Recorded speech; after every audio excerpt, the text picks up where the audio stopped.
असल में चूँकि सिक्योरिटी शहर की अलर्ट है और कल का जो बयान है आर्मी चीफ का जिसमें उन्होंने तमाम जीतने वाले उम्मीदवारों को जमातों को मुबारकबाद दी है, लेकिन साथ में उन्होंने क्लियर किया है कि अब हमें एक मुस्तहकम निज़ाम की जानिब बढ़ना है ताकि मुल्क की मईशत पटरी पर चढ़ सके।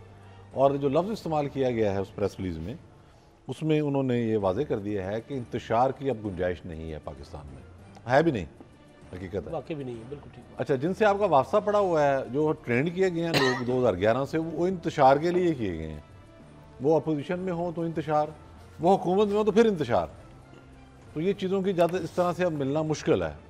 तो अब जैसा पीटीआई ने स्ट्रेटेजिकली एहतजाज मौखर किया या कोई मैसेज बड़ा स्ट्रॉन्ग आया है कि एहतजाज की इजाज़त नहीं होगी? देखिए, ये उनको अंदाज़ा हुआ होगा कि आज एहतजाज किया तो कोई रिएक्शन सख्त आ सकता है। अच्छा। और उसके नतीजे में मज़ीद मुकदमात होंगे। पहले ही मफरूर हैं, हमारा तो मफरूर है और मतलूब है।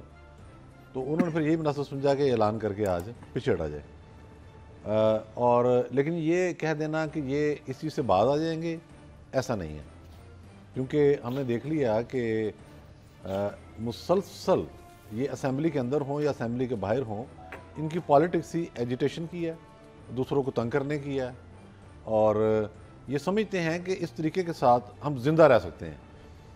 बात हो रही थी कि वो पीपल्स पार्टी से रब्ता करेंगे या उससे करेंगे या नहीं करेंगे। मैं ज़िम्मन बता दूं कि पीटीआई ने कहा था कि वो जो आरओ ऑफिस के बाहर एहतजाज करेंगे और बड़ा पीसफुल प्रोटेस्ट होगा। ये कोई ऐसा मुल्क गिर एहतजाज ऐसा नहीं है कि जिसमें कोई तोड़ फोड़, कोई इशारात जाम करना, ब्लॉक करना। हालांकि कल एक एहतजाज हुआ है जिसमें कुछ जगहों पर रैलियां भी हुई हैं, शाराएं भी ब्लॉक हुई हैं। वो गवादर में हदायतुर रहमान साहब का एहतजाज हो, पसनी के अंदर हो, या फिर यहाँ तहरीक लब्बैक पाकिस्तान का हो, जी, तो ये एक्टिविटी हो चुकी है। हाँ, बिल्कुल हो चुकी है, कल यहाँ हुई है। असल में होता यूँ है कि आप पीसफुल प्रोटेस्ट के नाम पर ही जाते हैं, और जब वहाँ जाते हैं तो उसके बाद उन्हीं में से कुछ मिसक्रिएंट्स होते हैं जो फिर सिचुएशन क्रिएट कर देते हैं। देखें, मैं किसी पार्टी पर इल्ज़ाम नहीं लगा रहा। इस वक्त जो इंटरनेशनल इस्टेब्लिशमेंट है वो पाकिस्तान में क्या चाहती है? अदम इस्तेहकाम, स्ट्रेट। देखें ना, जिस तरह से इलेक्शन के नताइज पूरे नहीं हुए, स्टेट डिपार्टमेंट से लेकर बरतानवी वज़ीर ख़ारजा और जनाब दूसरे तीसरे सारे बोल पड़े कि जनाब ये हो गया, वो हो गया, फलां हो गया। यानी कि वहाँ जो ट्रंप ने इल्ज़ाम लगाए हुए हैं उसको कोई जवाब देगा कि वहाँ क्या हो रहा है? तो वो जिस तरीके से, अच्छा, फिर वो उसमें मैंने कल भी कहा था कि एक बड़ी मुझे तो हैरानी हुई, स्टेट डिपार्टमेंट ने कहा जी आज़ादी इजहार पर पाबंदी लगाई गई। तो मैंने अर्ज़ किया था कि आप छोटे से छोटे चैनल से लेकर बड़े से बड़े चैनल तक उठा के देख लें।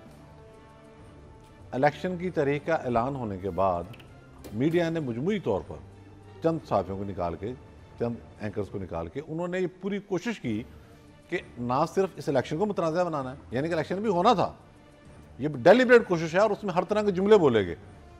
ना सिर्फ इलेक्शन को मुतनाज़ा बनाना है बल्कि 9 मई को भी साजिश साबित करना है जो पीटीआई के खिलाफ की गई, यानी कि इससे ज़्यादा लिबर्टी क्या होगी। बाकायदा उन्होंने बैठकर कहा कि जी ये देखेंगे क्या तरीका है, जी ये कौन कर गया, सिक्योरिटी वाले कहाँ थे, पुलिस कहाँ थी, जो जस्टिफाइड क्रिटिसिज्म था नवीद चौधरी साहब, वो जस्टिफाइड क्रिटिसिज्म करने की इजाजत मिली। And this is pertinent to mention here कि कोई ऐसी रोक टोक नहीं थी, कोई ऐसा कदगन नहीं था मीडिया के ऊपर। अगर इलेक्शन कमीशन ऑफ पाकिस्तान की तरफ से सुस्ती का मुजाहरा या काहली का मुजाहरा किया गया